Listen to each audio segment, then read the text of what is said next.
Hello, Namaste everyone. Today we are going to discuss about the IPO process.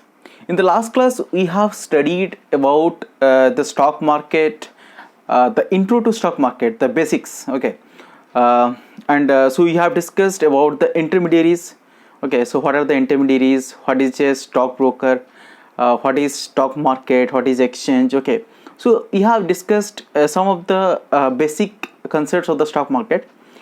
So as we have promised, today we will discuss about the IPO market कि stock एक बनता कैसा है, एक company list कैसे होती है। तो जैसे कि अगर कोई भी रिटेलर हो, आप और हम जैसे लोग, तो वो स्टॉक मार्केट में कैसे पार्टिसिपेट करेंगे, तो वो बाय सेल कैसे करेंगे।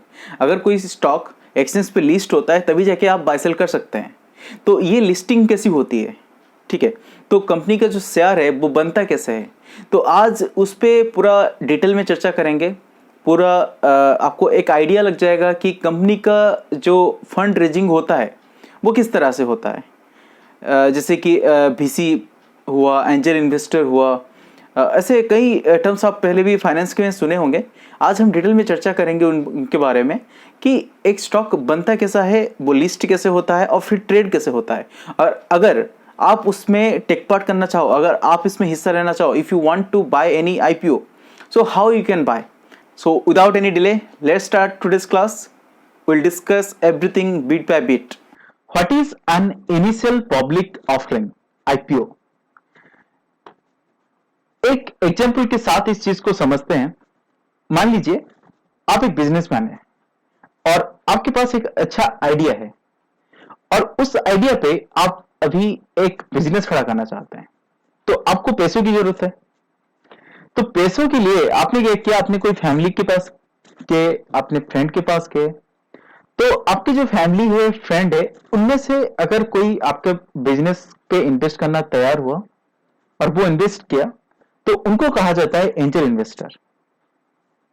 तो आपने बिजनेस सोचा और उस बिजनेस पे इन्वेस्ट करने के लिए, पैसे के लिए आपके पास पैसा नहीं है, ठीक है, आप कहीं से पैसा जुगाड़ करना चाहते हैं। तो पहला इन्वेस्टर मान लीजिए अपने फैमिली ने, आपकी फैमिली ने अपने बिजनेस पे इन्वेस्ट किया या कोई फ्रेंड ने इन्वेस्ट किया और आपने उसको बोला कि मैं तेरे को 10% का हिस्सेदारी दे दूंगा और तू मेरे कंपनी में इन्वेस्ट कर। और उसने बोला कि ठीक है, मैं तेरे को 3 करोड़ रुपया देता हूं और 10% मेरे को हिस्सेदारी दे देना। तो आपने क्या किया, अपने पास, आपके पास, खुद के पास आपने रखा कि मैं 40-45% का हिस्सा अपने पास रखूंगा, उसको 10% देता हूं, बाकी का जो परसेंटेज शेयर्स है वो कंपनी का जो आपका रजिस्टर्ड कंपनी होगा, ठीक है, उस कंपनी के पास छोड़ देते हैं। वो बाकी फंड रेजिंग के टाइम पे आपका यूज आएगा।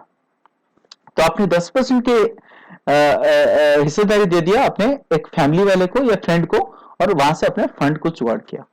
तो ये जो फैमिली अपने आपका पहला इन्वेस्ट करता है उसको कहा जाता है एंजल इन्वेस्टर। एक एंजल की तरह होता है वो, क्योंकि वो, उसको कुछ पता नहीं है, आपका बिजनेस नहीं पता है, उसको कुछ नहीं पता, उसको खाली इतना पता है कि आपका आइडिया अच्छा है और उस आइडिया पे उसने इन्वेस्ट किया, तो उसको कहा जाता है एंजल इन्वेस्टर। और वो जो फंड देता है उसको कहा जाता है सीड फंड।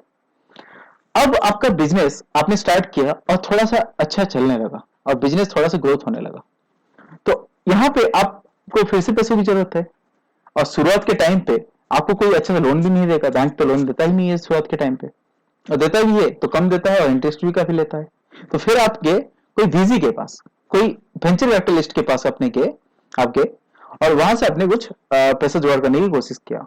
तो एक VC आपका तैयार हो गया, एक वेंचर कैपिटलिस्ट होते हैं, बहुत सारे कंपनीज होते हैं वेंचर जो VC जिनको कहा जाता है, वो ये इधर कोई हाई नेट वर्थ इंडिविजुअल्स होते हैं, ठीक है, या कोई फार्म होते हैं जो इन्वेस्ट करते हैं अर्ली स्टेज में कंपनी में। तो कोई VC है, कोई वेंचर कैपिटलिस्ट है जिसने आपकी कंपनी में इन्वेस्ट करने के लिए तैयार हो गया और आपसे मांगा वो कि मेरे को 15% का हिस्सेदारी चाहिए, ठीक है, मैं आपकी कंपनी में अब मैं 15 करोड़ का इन्वेस्टमेंट कर लूंगा। तो वो 15 करोड़ आपकी कंपनी में इन्वेस्ट करेगा और आपका 15% का हिस्सेदारी उसने ले लिया, ठीक है। तो आपने कुछ हिस्सेदारी देके आपने फिर से 15 करोड़ जुगाड़ कर दिया और आपकी कंपनी का जो बिजनेस है उसको बढ़ाने लगे आप। अब मान लीजिए पहले आपका 1 स्टोर था, फिर 2 स्टोर बना, फिर 10 स्टोर बना VC के फंडिंग से।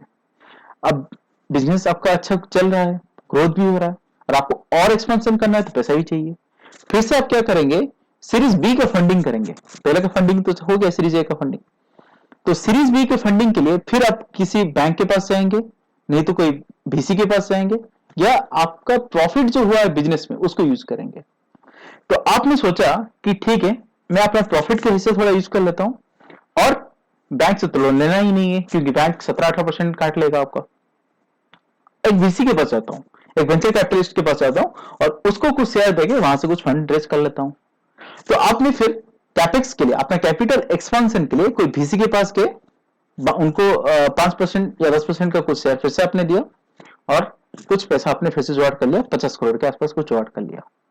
अब देखिए, अब आप 10% के लिए 50 करोड़ आपको मिल रहा है, पहले आपको 10% के लिए आपको 5 करोड़ मिलता था एंजल इन्वेस्टर से, ठीक है। तो अब क्या हो रहा है, आपका कंपनी का वैल्यूएशन जो है वो धीरे धीरे बढ़ता जा रहा है, ठीक है। आप अभी 10% के हिस्सेदारी के लिए, 20% की हिस्सेदारी के लिए ज्यादा पैसा आप अभी डिमांड कर रहे हो, क्योंकि आपका वैल्यूएशन बढ़ रहा है और VC तैयार हो रहा है उतना परसेंटेज के लिए इन्वेस्ट करने के लिए, ठीक है। तो ऐसे ही कंपनी का वैल्यूएशन भी बढ़ता है। तो अब आपका एंजल इन्वेस्टर से इन्वेस्ट हुआ, VC से पहला इन्वेस्टमेंट हुआ, सेकंड इन्वेस्टमेंट भी VC से हुआ, और आपका बिजनेस अच्छा खासा ग्रोथ हुआ। और मान लीजिए अभी स्टेट में अच्छा खासा आपका बिजनेस का नाम हो गया है, बिजनेस अच्छा चल रहा है, पर आप अभी स्टेट के बाहर जाना चाहते हो, आप और भी सिटीज में एक्सपांड करना चाहते हो, ठीक है। बैंक से तो लोन तो लेना ही नहीं है, अगर लोन लेना है लेते हैं लोग, ठीक है, पर इतना बड़ा इंटरेस्ट कोई पे नहीं करना चाहता है। 17% 18% का इंटरेस्ट काफी ज्यादा होता है, ठीक है। So now what they will do, they will go to a private equity fund, ठीक है। ये कौन होते हैं मैं आपको बताता हूं। बिजनेस आपका जब आइडिया देख के कौन इन्वेस्ट किया था, एंजल इन्वेस्टर इन्वेस्ट किया था। आपका बिजनेस थोड़ा सा जब चला अर्ली स्टेज में, कौन इन्वेस्ट किया, आपका वेंचर कैपिटलिस्ट ने इन्वेस्ट किया। अब बिजनेस जब अच्छा चल रहा है, ठीक है, अर्ली स्टेज से निकल चुका है बिजनेस एक 5 साल 6 साल हो चुका है, बिजनेस अच्छा सा ग्रोथ हो चुका है। अब इस टाइम पे कौन इन्वेस्ट करता है, प्राइवेट इक्विटी फंड। ये बहुत बड़े बड़े फंड होते हैं, ठीक है। इंडिया में काफी ऐसे मिल जाएंगे, बड़े बड़े फंड मिल जाएंगे, ठीक है, इंटरनेशनल भी मिल जाएंगे, बहुत बड़े बड़े फंड होते हैं प्राइवेट इक्विटी फंड, नामी नामी कंपनी होते हैं, काफी बड़े बड़े फंड होते हैं, ये इन्वेस्ट करते हैं, ये बिग इन्वेस्टर्स होते हैं प्राइवेट इक्विटी फंड वाले।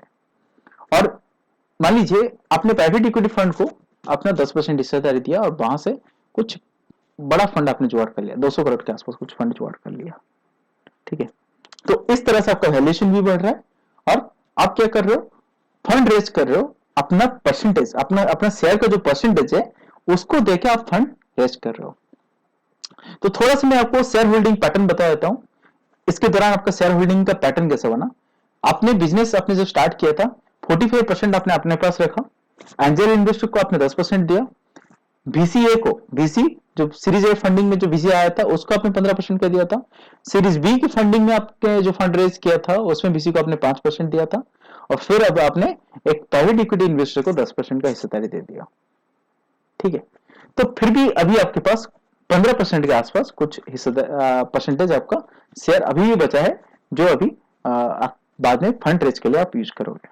अब ये है चीज, जब आपने प्राइवेट इक्विटी से फंड ले लिया, आपको अच्छा खासा फंडिंग मिलने के बाद अपने आपका बिजनेस काफी बड़ा हो गया, ठीक है। आप कोई अनअकैडमी जैसे बिजनेस हो गया आपका, ठीक है, या कोई ओयो जैसे बिजनेस हो गया, बहुत बड़ा बिजनेस हो गया। अभी आप क्या चाहते हैं कि मेरा बिजनेस अभी अच्छा बढ़ चुका है। देखिए, एक बिजनेसमैन जो होता है ना, उसका दिमाग होता है वो काफी ऊपर का सोचता है, ठीक है, उसको बहुत बड़े ड्रीम होता है इन लोगों का, ठीक है। अगर बिजनेस सही से चला इनका तो वो नेशनल के इंटरनेशनल तक भी जाना चाहते हैं। अब आया बिग एक्सपेंशन, अब बड़ा ड्रीम, ठीक है। तो बिजनेसमैन अब बिग एक्सपेंशन जो करना चाहता है, इंटरनेशनल एक्सपेंशन करना चाहता है, इसके लिए इसको चाहिए बहुत बड़ी फंड। तो अब एक्सपेंशन के लिए जो फंड ये लोग रेज करेंगे, तो कहां से रेज करेंगे, इनके पास क्या क्या ऑप्शंस है। पहला ऑप्शन तो ये है कि कोई प्राइवेट इक्विटी के फंड के पास ये लोग जाएंगे, सीरीज डी का फंड रेज करवाएंगे, आइदर कोई बैंक के पास जाएंगे, डेप्ट फंड लाएंगे, डेट फंड, ठीक है। डेट मतलब आपको वो लोन की तरह दे रहे हैं और आप उस पर इंटरेस्ट पे कर रहे हो कंपनी को। या एक दूसरा डेट इंस्ट्रूमेंट भी होता है, वो होता है कॉर्पोरेट बॉन्ड। तो कॉर्पोरेट बॉन्ड में भी आप क्या करते हो, आप कंपनी हो, आप बॉन्ड्स इशू करोगे, और वो बॉन्ड को क्या करेंगे, जो भी बाय करेगा, ठीक है, वो उस फंड के लिए आपको कुछ पैसा देगा, ठीक है। तो अगर आप कॉर्पोरेट बॉन्ड निकाल सकते हो, वो भी एक डेब्ट इंस्ट्रूमेंट ही है, आप उसमें भी आपको पैसा मिलता है और आप उस पर इंटरेस्ट देते हो बॉन्ड में भी, ठीक है। तो आप बैंक से लोन लोगे, नहीं तो आप बॉन्ड रेज करके लोन लोगे, कॉर्पोरेट बॉन्ड रेज करके, या आप कोई प्राइवेट इक्विटी फंड के पास जाओगे, वहां से आप पैसा आपको शेयर अपना देके वहां से कुछ पैसा आप जुगाड़ करोगे, या आपके पास एक चौथा ऑप्शन भी है कि आप एक आईपीओ निकाल दो। आईपीओ क्या होता है? Initial public offering. इसमें क्या होता है, आप कोई बड़े प्राइवेट इक्विटी इन्वेस्टर से पैसा नहीं जुगाड़ कर रहे हो, आप कोई बैंक से नहीं जुगाड़ कर रहे हो, आप लोगों से पैसा जुगाड़ कर रहे हो, आप जनरल पब्लिक से आप पैसा जुगाड़ कर रहे हो, ठीक है। तो वहां पे आप एक्सपांशन के लिए आप पैसा किससे ले रहे हो? आप जनरल पब्लिक से ले रहे हो पैसा। प्राइवेट इक्विटी फंड से फंड रेज करने का एक इशू तो है, वो इशू ये है कि प्राइवेट इक्विटी फंड जब इन्वेस्ट करते हैं, ये जो बोर्ड का सीट होता है उसमें एक सीट मांगते हैं लोग, ये ऐसे इन्वेस्ट नहीं करते हैं, क्योंकि ये लेटेस्ट स्टेज में बिजनेस थोड़ा ग्रोथ होने के बाद ये लोग इन्वेस्ट करते हैं और बहुत बड़ा फंड देते हैं। तो इनका मकसद ये रहता है कि अगर इनका बिजनेस सही चल रहा है कि नहीं चल रहा है, इस पे इनका थोड़ा नजर रखना होता है, और थोड़ा सा ये लोग अपना अपने हिसाब से ना बिजनेस को चलाते भी हैं प्राइवेट इक्विटी फंड वाले। तो ये बोर्ड में सीट लेते हैं, तो इसलिए कई बार जो इन्वेस्टर होता है वो प्राइवेट इक्विटी फंड से, जो बिजनेसमैन होता है वो प्राइवेट इक्विटी फंड से भी फंड रेज करना थोड़ा सा अपने हिसाब से वो ठीक नहीं समझता है। और डेप्ट के बारे में मैंने आपको बता दिया, अगर डेप्ट आप डेप्ट इंस्ट्रूमेंट कुछ भी निकालते हो आप, जैसे कि बैंक से डेप्ट लो या बॉन्ड इशू करके आप डेप्ट लो, उसमें आपको इंटरेस्ट पे करना होता है, ठीक है। तो अब बात करते हैं कि इनिशियल पब्लिक ऑफरिंग क्या होता है।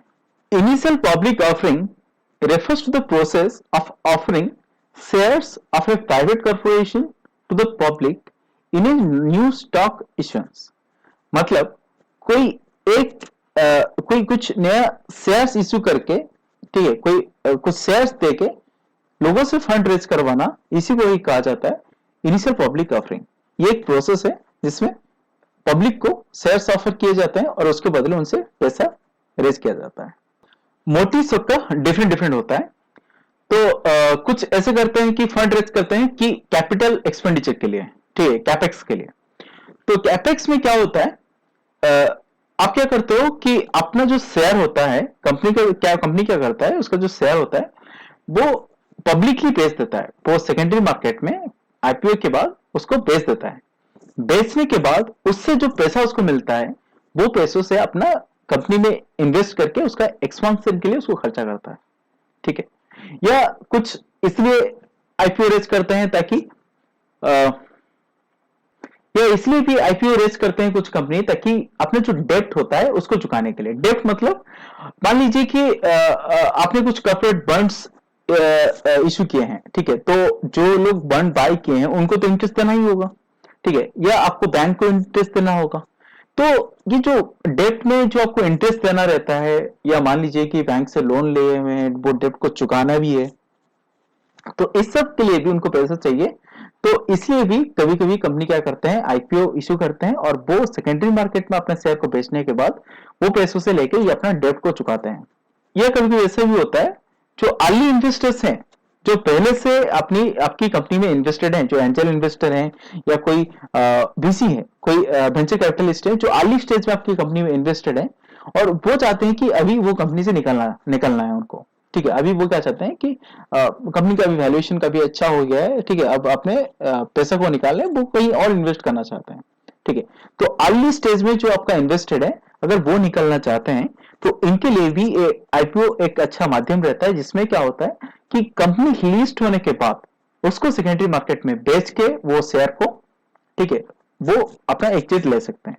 और फायदे क्या होता है कि मार्केट प्रेजेंस बूस्ट होता है। मतलब आपने अभी फिलहाल बहुत से कंपनी का नाम सुना होगा आईपीओ के दौरान, नाइके का नाम सुना आपने, फिनो बैंक का नाम सुना आपने, ठीक है। तो ऐसे पेटीएम, तो पेटीएम का तो नाम पहले से आपको पता है। तो ऐसे काफी नाम आपको सुनने को मिलेंगे आईपीओ के दौरान, ठीक है, तो जिसके बारे में आपको पहले कभी सुना ही नहीं होगा आपने, ठीक है। तो इतने सारे इन्वेस्टर जो होते हैं, जो ट्रेडर होते हैं, जो इन्वेस्टर होते हैं, वो फर्स्ट टाइम बहुत सारी कंपनी का नाम भी सुनते हैं और उसके फंडामेंटल, उसके बिजनेस के बारे में भी उनको जानने को मिलता है एक आईपीओ के रिलीज से। ठीक है। तो एक आईपीओ रिलीज में कंपनी बहुत सारे रोड शो वगैरह टाइप का भी करता है। रोड शो मतलब अपना एडवर्टाइज करवाना, मार्केटिंग करवाना। ठीक है। तो ये सब करके भी कंपनी क्या करता है, अपना जो मार्केट प्रेजेंस है उसको भी बूस्ट करवाता है। तो इससे कंपनी का जो इमेज होता है उस पर काफी अच्छा इफेक्ट आता है। अब बात करते हैं कि आईपीओ का प्रोसेस इंडिया में किस तरह से होता है।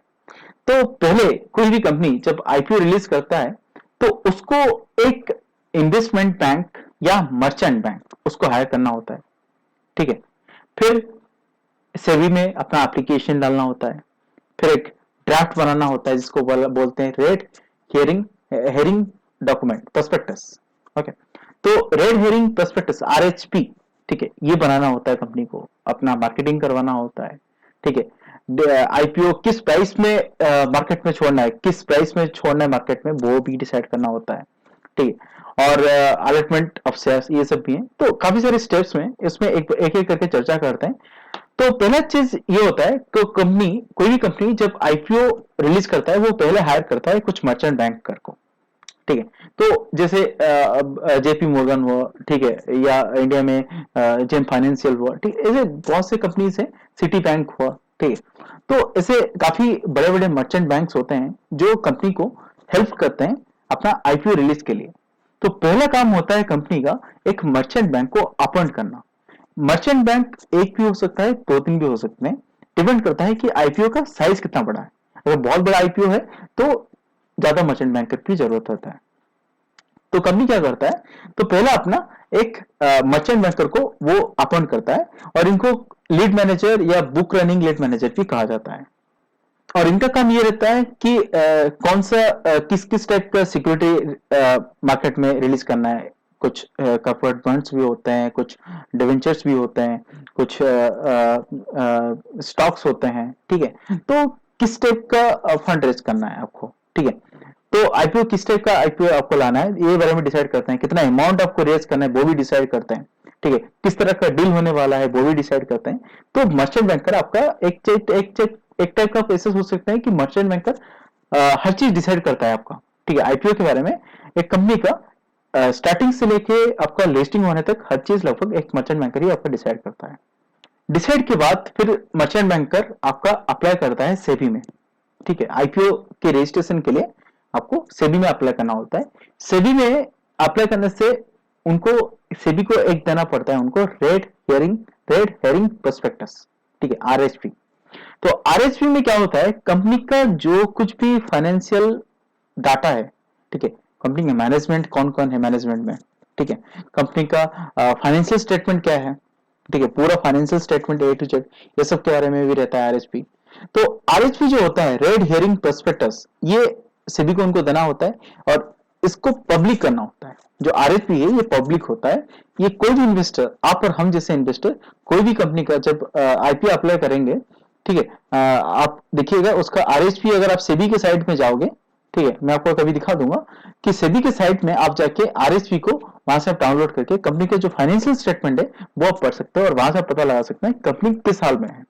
ठीक है। कंपनी एक्चुअली कुछ कमा रहा है, कुछ प्रॉफिट में है, या कंपनी का बिजनेस किस तरह का है, ये सब आप एनालाइज वहां से कर सकते हो। उसका रेवेन्यू मॉडल भी आप जस्ट कर सकते हो, उसका एक्सपेंडिचर डिटेल्स भी आप जान सकते हो। ठीक है। तो कंपनी के बारे में टोटल, उसका फ्यूचर बिजनेस के ऑप्शन के बारे में, ठीक है, तो टोटल ये जो कंपनी का जो फाइनेंशियल डाटा है आपको इसमें मिल जाएगा, रेड हेरिंग प्रोस्पेक्टस में ये मिल जाता है। एक बार जब सेबी का ग्रीन सिग्नल मिल जाता है एक आईपीओ रिलीज के लिए, फिर कंपनी क्या करता है, रोड शो करवाता है। ठीक है। मार्केटिंग करवाता है, अपने आप को प्रचार करवाता है। ठीक है। देखिएगा आप, जैसे कि आईपीओ रिलीज होना रहता है उससे पहले कंपनी का कितने सारे न्यूज आते हैं ना, न्यूज में सारे हर जगह ऐसे ऐसे आपको आएगा। ठीक है। कि विजय शेखर शर्मा डांस कर रहे हैं, ठीक है, ये कर रहे हैं। तो कहीं ना कहीं आप ऐसा सोच सकते हैं कि अपना बिजनेस के बारे में थोड़ा सा पॉजिटिविटी इंडस्ट्री के माइंड में क्रिएट करवाना है ताकि लिस्टिंग अच्छा हो। ठीक है। डेफिनेटली ये भी माइंड में रहता है। तो कंपनी का जो मार्केट, जो रोड शो करवाना, मार्केटिंग करवाना, ये भी एक काम रहता है मर्चेंट बैंकर का। फिर मर्चेंट बैंकर आपका डिसाइड करता है प्राइसिंग। ठीक है। या बुक बिल्डिंग प्रोसेस इसको कहते हैं। बुक बिल्डिंग प्रोसेस में कंपनी क्या करता है, बहुत सारे डाटा को अपने नजर में रखता है, ठीक है, कि लोग कितना इंटरेस्टेड है इस कंपनी की तरफ, ठीक है, तो लोग कितना पे करना चाहेंगे, तो मतलब पब्लिक इंटरेस्ट और काफी सारे फाइनेंशियल चीजों को नजर में रख के बुक बिल्डिंग प्रोसेस होता है, जिसमें फाइनली ये डिसाइड किया जाता है कि किस प्राइस में आपका आईपीओ को रिलीज करवाया जाएगा, ठीक है। तो इसमें जनरली ये जो मार्केटिंग के दौरान, ठीक है, ये चीजों की काफी इनको नॉलेज मिलता है मर्चेंट बैंकर को, कि जनरली पब्लिक का इंटरेस्ट कितना है इसके बारे में पता चलता है, और पब्लिक के इंटरेस्ट को नजर में रख के ये लोग डिसाइड करते हैं कि इसका इश्यू प्राइस क्या होगा। फिर प्राइस बैंड डिसाइड करते हैं, जिसको कहते हैं इश्यू प्राइस, ठीक है। इश्यू प्राइस में मतलब जैसे कि कोई कंपनी है तो उसका डिसाइड किया जाता है जैसे कि 172 टू 176, इसके अंदर हम इश्यू प्राइस निकालेंगे। और इसका मतलब ये होता है कि ये जो प्राइस रेंज है इसके बीच में आपका कंपनी का आईपीओ ऑफर किया जाएगा, ठीक है। ये ऑफरिंग प्राइस, आपका जो कट ऑफ प्राइस रहेगा इसी के बीच में रहेगा। तो इसके बीच में जनरली क्या होता है, जो हाईएस्ट बीट्स जिसमें आते हैं उसी को रखा जाता है, ठीक है। तो 172 टू 176 है, तो इसके मतलब ये है कि इसी के अंदर आपका आईपीओ का कटअप मिला, आप अगर अप्लाई करेंगे तो आपको इसी प्राइस के अंदर मिलेगा, ठीक है। जो इसका इश्यू प्राइस है, जो प्राइस बैंड है उसके अंदर मिलेगा। मैं आपको एक एग्जांपल के साथ भी बता दूंगा कैसे दिखता है इश्यू प्राइस। फिर इश्यू प्राइस के बाद फिर आता है आपका लिस्टिंग डे, और लिस्टिंग डे में आपका आईपीओ का लिस्टिंग होता है, ठीक है। This is the day when the company actually gets listed on the stock exchange and the listing price is the price decided based on the market demand and supply of the day. तो listing किस price में होगा, ये उस दिन का supply demand पे ये डिपेंड करता है, ठीक है। अगर अच्छा लिस्टिंग हुआ तो उसको प्रीमियम पे लिस्टिंग हुआ बोलते हैं, कि नहीं तो अगर नीचे लिस्टिंग हुआ तो उसको डिस्काउंट पे लिस्टिंग हुआ कहा जाता है, ठीक है। तो वो इस दिन का जो सप्लाई डिमांड जो होता है, जो प्री मार्केट सेशन वगैरह होता है, उस पर डिपेंड करता है कि किस प्राइस में उस दिन वो लिस्टिंग होगा। तो बेसिकली मैंने आपको एक आइडिया दिया कि प्राइमरी मार्केट से लेके सेकेंडरी मार्केट में लिस्टिंग तक, ठीक है। लिस्टिंग जब आईपीओ लिस्टिंग होता है तो वो लिस्टिंग होता है एक्सचेंज पे, आइदर एनएससी पे होगा नहीं तो बीएससी पे होगा। तो जो लिस्टिंग होता है, लिस्टिंग के बाद का जितने सारे चीजें प्रोसेस होता है जहां पे होता है, ठीक है, उसको कहा जाता है सेकेंडरी मार्केट। सेकेंडरी मार्केट होता है लिस्ट एक बार कंपनी होने के बाद जो ट्रेड होता है, जहां पे आप बाय सेल करते हो, उसको कहा जाता है सेकेंडरी मार्केट। तो दो चीज है, एक है प्राइमरी मार्केट, दूसरा होता है सेकेंडरी मार्केट। तो इशू पब्लिकली लिस्ट होने से पहले जो भी प्रोसेस होता है वो होता है आपका प्राइमरी मार्केट में। लिस्ट होने के बाद जो भी प्रोसेस होता है वो होता है आपका सेकेंडरी मार्केट में। लिस्ट होने के बाद कोई प्रोसेस नहीं, बस आप ट्रेड करते हो, ठीक है, बाय सेल करते हो, तो वो होता है आपका सेकेंडरी मार्केट में। और डिफरेंस की बात करें थोड़ा प्राइमरी मार्केट और सेकेंडरी मार्केट की, तो प्राइमरी मार्केट में जो इंटरमीडिएट होते हैं वो होते हैं आपका इन्वेस्टमेंट बैंक या मर्चेंट बैंकर्स। दोनों सेम ही होता है, कंसेप्ट सेम ही है। यूएसए में इन्वेस्टमेंट बैंकर कहा जाता है और बाकी जगह मर्चेंट बैंकर कहा जाता है। मर्चेंट बैंकर थोड़ा बड़ा कंसेप्ट है। और सेकेंडरी मार्केट में आपका इंटरमीडिएट जो होता है वो होता है ब्रोकर। मतलब आप कोई ब्रोकर के पास अगर आपका कोई डीमैट अकाउंट है, कोई ट्रेडिंग अकाउंट है, तब जाके आप सेकेंडरी मार्केट में आप बाय सेल कर सकते हो वो शेयर को, ठीक है। तो कोई भी आईपीओ, कोई भी कंपनी लिस्टिंग होने से पहले वो होता है प्राइमरी मार्केट में, लिस्टिंग होने के बाद वो होता है सेकेंडरी मार्केट में। सेकेंडरी मार्केट में अगर आप उसमें बाय सेल करना चाहते हो तो आपके पास एक ब्रोकर के पास एक ट्रेडिंग अकाउंट होना चाहिए। और अगर आप प्राइमरी मार्केट में हिस्सा लेना चाहते हो तो आपके पास भी एक डीमैट अकाउंट होना चाहिए, ताकि आप प्राइमरी मार्केट में अप्लाई करोगे, अप्लाई करने के बाद आपको शेयर सब मिलेंगे, वो मिलेंगे आपके डीमैट अकाउंट में। कुछ की टर्म्स के बारे में बता देता हूँ। ओवर सब्सक्राइब्ड, आपने कुछ की टर्म्स के बारे में बता देता हूँ। तो आईपीओ के बारे में आपने सुना होगा कि ओवर सब्सक्राइब्ड है, cut off price, lot size, issue price, cut off price, ये सब क्या होते हैं। ओवर सब्सक्राइब मतलब अगर कोई कंपनी मान लीजिए कि 10,000 शेयर इशू करना चाहता था, ठीक है, पर सब्सक्रिप्शन के लिए आ गया 12,000 शेयर या 15,000 शेयर, तो वहां पे शेयर को कहा जाता है कि ये ओवर सब्सक्राइब आईपीओ है, ठीक है। यहाँ पे था 10,000 शेयर कंपनी को इश्यू करना था, पर सब्सक्राइब हुए हैं 15,000 शेयर के लिए, ठीक है। तो वहां पे होता है ओवर सब्सक्राइब्ड। और एक होता है cut off price. Cut off price क्या होता है कि कोई भी आईपीओ जब इसका इश्यू प्राइस होता है, ठीक है, बताऊंगा दोनों के डिफरेंस बताऊंगा, एग्जांपल के साथ आपको बताऊंगा। कट ऑफ प्राइस होता है जिसमें आपको मिलता है, ठीक है, जिसमें फाइनली कंपनी डिसाइड करता है कि इस प्राइस में हमें इन्वेस्टर को शेयर देना है, वो होता है आपका cut off price. Lot size क्या होता है, एक मिनिमम नंबर ऑफ क्वांटिटीज होता है। कोई भी आईपीओ जब रिलीज होता है उसका एक मिनिमम नंबर ऑफ क्वांटिटीज होते हैं, उतने क्वांटिटीज आपको मिनिमम बाय करना होता है कोई भी आईपीओ के लिए। देखिए और एक चीज भी बताता हूँ कि कोई भी आईपीओ जब लिस्ट होता है, ठीक है, तो आपके पास एग्जैक्टली उसका कोई फंडामेंटल जनरली नहीं पता रहता है, कंपनी के बारे में कोई डाटा तो पहले से नहीं अवेलेबल रहता है, ठीक है, वो फर्स्ट टाइम इशू हो रहा है, तो आपके पास उसका पिछले का कोई ज्यादा डाटा आपके पास नहीं है, आपके पास कोई ज्यादा टेक्निकल एनालिसिस करने के लिए भी कोई चार्ट नहीं है, कोई ग्राफ नहीं है, तो वहां पे आपको रेड हेयरिंग प्रोस्पेक्टस जो होता है, रेड हेयरिंग, ठीक है, आरएचपी, ठीक है, ये इसको आपको ज्यादा फोकस करना चाहिए। आरएचपी को डाउनलोड करके आपको अच्छे से उसके बारे में पढ़ना चाहिए। अब बात करते हैं कि आप आईपीओ के लिए अप्लाई कैसे करेंगे।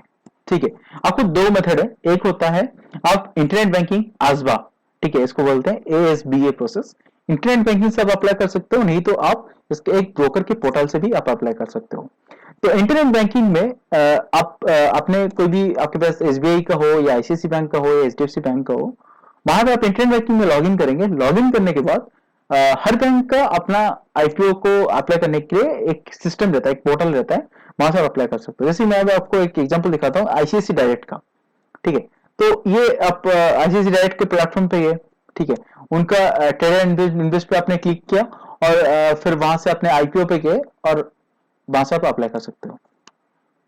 ठीक है, तो आप इंटरनेट बैंकिंग से कर सकते हो, कोई इशू नहीं है, ठीक है, या कोई ब्रोकर का पोर्टल से भी अप्लाई कर सकते हो। ब्रोकर का पोर्टल जैसे कि मैं यहाँ पे आपको दिखा रहा हूँ, ये जीरोधा का पोर्टल है, ठीक है। यहाँ पे मान लीजिए कि आपने पोर्टफोलियो पे क्लिक किया, आपने कंसोल पे गए, ठीक है, आप लॉग इन करते हैं अपने जीरोधा के अकाउंट पे, फिर वहां पे कंसोल पे गए, फिर पोर्टफोलियो पे गए। पोर्टफोलियो पे आपको आईपीओ दिखेगा, अगर आईपीओ पे आप क्लिक करेंगे तो आपको इस तरह से आईपीओ नजर आएंगे। आईपीओ के साइड में आपको बिड के लिए यहाँ पे एक नजर दिख रहा होगा आपको, बिड में अगर आप अप्लाई करते हैं, बिड में क्लिक करने के बाद आपको फिर आता है एक इस तरह का दिखता है, ठीक है। यहाँ पे आपको दिखेगा इशू साइज और इशू प्राइस, मिनिमम क्वांटिटी, मतलब यहाँ पे ये आईपीओ में आपका इश्यू प्राइस जो है वो है 72 to 76, मतलब ये जो आईपीओ है, ये जो पर्टिकुलर आईपीओ है, ये आपका 72 से 76 के बीच में कहीं पे आपका ये कट ऑफ प्राइस में आपको मिलेगा, ठीक है। तो आप आइदर कट ऑफ प्राइस को सिलेक्ट कर लीजिएगा, नहीं तो आप अपने हिसाब से कोई प्राइस यहाँ पे डाल सकते हैं। प्राइस के जगह आप 76 डाल सकते हैं, 75 डाल सकते हैं, ज्यादा डालिएगा तो ज्यादा अच्छा रहता है, क्योंकि बिड जो हाईएस्ट बिड होता है उस पर आपको मिलता है। तो आप कट ऑफ प्राइस भी सिलेक्ट कर सकते हो, ठीक है। तो कट ऑफ प्राइस होता है जिसपे आपको फाइनली ये लिस्ट होता है, जिसपे लिस्ट नहीं, जिसपे आपको ये मिलता है, जिस प्राइस में आपका वो मिलता है, जितना पैसा आपको इन्वेस्ट करोगे, ठीक है। तो कट ऑफ प्राइस इनटू कितना क्वांटिटी, ये आपका टोटल इन्वेस्टमेंट रहता है एक आईपीओ में, ठीक है। तो क्वांटिटी किसका होता है, मिनिमम क्वांटिटी, जैसे कि हर एक आईपीओ का अपना मिनिमम क्वांटिटी डिसाइडेड रहता है। किसी का ये आईपीओ में 195 मिनिमम क्वांटिटी है, एक लॉट, मतलब आप मिनिमम, आप जब बाय करोगे आप मिनिमम 195 क्वांटिटी आपको बाय करने होंगे, ठीक है। तो लॉट साइज डिसाइडेड रहते हैं, आपका इशू प्राइस भी आपको ऑलरेडी रहते हैं, कंपनी ये सब मर्चेंट बैंक का सब डिसाइड करता है कितने प्राइस में इशू होगा, कितना लॉट साइज रहेगा, ठीक है, और कितना नंबर ऑफ शेयर रिलीज करना है, कितना इशू साइज, ठीक है, नंबर ऑफ शेयर्स कितने रिलीज करना है, और कितने डेट से कहां से लेके कहां तक आपका ओपन रहेगा, ठीक है। यहाँ पे आप देख सकते हैं कि 14 से लेके 16 तक इसका इशू साइज इस टाइम ओपन था, ठीक है। तो आप क्या कर सकते हैं, आप ब्रोकर की पोर्टल में जब अप्लाई करोगे, आप वहां से यूपीआई से आप अप्लाई कर सकते हो, ठीक है। और अगर आप अपने इंटरनेट बैंकिंग से अप्लाई करोगे तो वहां से भी आप नेट बैंकिंग से अप्लाई करोगे, और वहां पे कोई यूपीआई की जरूरत नहीं है, ठीक है। और तो आपको शायद यहाँ पे समझ में आ गया होगा कि इशू प्राइस क्या होता है, लॉट साइज क्या होता है, और कट ऑफ प्राइस क्या होता है। उसी तरह अगर आप ऑफटर्स में भी अप्लाई करना चाहते हो तो आप एप्लीकेशन पे यहाँ पे इन्वेस्ट की तरह आपको दिखेगा एक, तो वहां पे भी आप जाके अप्लाई कर सकते हो। मैं दोनों का जीरोधा में कैसे अप्लाई करना है, ऑफटर्स में कैसे अप्लाई करना है, क्योंकि इंडिया के ये सबसे दो बड़े ब्रोकर है, तो इन दोनों में कैसे आप अप्लाई करना है, इन दोनों का मैं लिंक आपको दे दूंगा नीचे वीडियो के नीचे, तो वहां से आप देख के यहाँ पे आपको पता लगेगा कि कैसे आईपीओ के लिए मेरे को अप्लाई करना है। So thank you guys, thank you for listening. Okay, थोड़ा रात ज्यादा हो चुका है आज, बैठ के थोड़ा शूट कर रहा हूँ मैं, कोई नहीं, मजा आता है, ठीक है। नॉलेज को शेयर करना, नॉलेज को बांटना। अगर आपको ये वीडियो अच्छा लगा तो शेयर कीजिएगा, सब्सक्राइब कीजिएगा, और मेरा एक इच्छा है कि मैक्सिमम लोगों के पास मेरा जो फ्री कंटेंट है, ठीक है, मैं सारी चीजें फ्री देने की सोच रहा हूँ, तो जितना आप शेयर करोगे, लाइक करोगे, थोड़ा अच्छा लगेगा. Thank you everyone. Thank you for giving your valuable time. Have a nice day.